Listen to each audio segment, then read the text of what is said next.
வணக்கம், welcome to Pushpalatha's all round kitchen.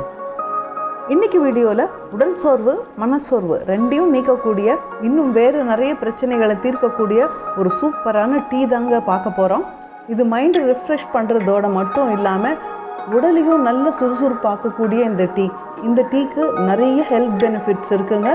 நீங்கள் ரொம்ப சோர்வாக இருக்கிற நேரத்தில் கூட இந்த ஒரு டீ குடிச்சிங்கன்னா உடனே சுறுசுறுப்பாயிடுவீங்க.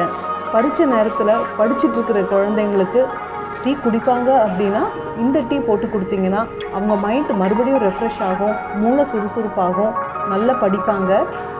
நீங்கள் ஏசி ரூம்லேயே உட்காந்து வேலை பண்ணுற மாதிரி இருந்தால் கூட, உங்களுக்கு அடிக்கடி கோல்டு இந்த மாதிரி இருக்கிறவங்களா இருந்தால் கூட இந்த ஒரு டீ உங்களை ரொம்ப புத்துணர்வோடு மறுபடியும் உங்கள் வேலைகளை கவனிக்கிறதுக்கு உதவும். நல்ல சுவையோட மருத்துவ குணத்தோடையும் இருக்கக்கூடிய இந்த டீயை பற்றி தான் இன்றைக்கி நம்ம வீடியோவில் பார்க்க போகிறோம். வாங்க இப்போ டீ எப்படி செய்கிறது அப்படிங்கிறத பார்க்கலாம். ஒரு பாத்திரத்தில் ஒரு டம்ளர் அளவுக்கு தண்ணி எடுத்துக்கலாம். அந்த தண்ணி நல்லா தளன்னு கொதிக்கும் போது 1 டீஸ்பூன் டீத்தூள் போடணும். நான் அரை டீஸ்பூனாக போடுறேன், அதனால தான் 2 டீஸ்பூனாக விழுகுது. இது ஒரு 2 நிமிஷம் நல்லா கொதிக்கணும். கொதித்ததுக்கப்புறமா இது பாருங்கள், இந்த சைஸில் ஒரு இஞ்சி நல்லா தோல் சீவிட்டு கழுவிட்டு இதை கல்லில் வச்சு ஒரு தட்டி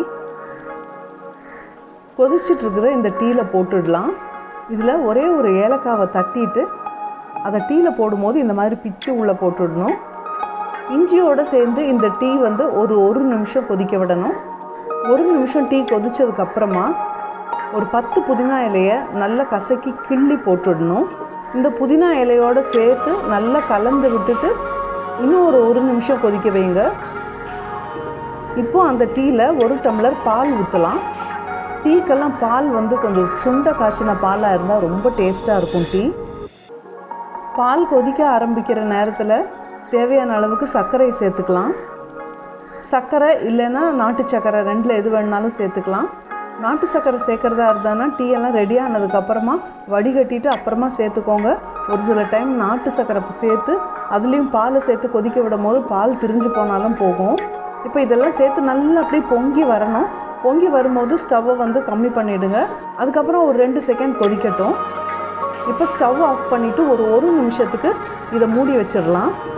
1 நிமிஷம் மூடி வச்சுட்டு அதுக்கப்புறம் எடுத்து குடித்தோன்னா டீ நல்லா கமகமான இருக்கும். 1 நிமிஷத்துக்கு அப்புறம் எடுத்து நம்ம நல்லா 2 வாட்டி ஆற்றிட்டு வடிகட்டிட்டு இப்போ டீ குடிக்கிறதுக்கு கப்பில் பரிமாறலாம். இந்த டீ குடிக்கிறதுக்கு அவ்வளோ டேஸ்ட்டாக இருக்குங்க. டேஸ்ட்டாக இருக்கிறதோட மட்டும் இல்லாமல் அவ்வளோ ரெஃப்ரெஷிங்காக இருக்கும். குடித்த கொஞ்ச நேரத்துலேயே நல்ல சுறுசுறுப்பாக ஆகிடுவீங்க. ஒரு சண்டே இல்லை ஏதாவது ஒரு நாளில் நல்லா ஃபுல்லாக மத்தியானம் நான்வெஜ் சாப்பிட்ருக்கீங்க அப்படின்னா ஈவினிங் இந்த டீ குடிச்சிங்கன்னா போதும், சாப்பிட்டதெல்லாம் நல்ல ஜீரணமாயிடும். பொதுவாகவே நமக்கெல்லாம் தெரியும் புதினா நல்ல மைண்டை ரெஃப்ரெஷ் பண்ணக்கூடியதுன்னு. இந்த டீயை இன்றைக்கே உங்கள் வீட்டில் ட்ரை பண்ணி பார்ப்பீங்கன்னு நினைக்கிறேன். இந்த வீடியோ உங்களுக்கு பிடிச்சிருந்ததுன்னா லைக் பண்ணுங்கள், உங்கள் ஃப்ரெண்ட்ஸ்க்காக ஷேர் பண்ணுங்கள். நம்ம சேனலில் நீங்கள் இப்போ தான் பார்க்குறீங்க அப்படின்னா சப்ஸ்கிரைப் பண்ணி வச்சுக்கோங்க. நன்றி, வணக்கம்.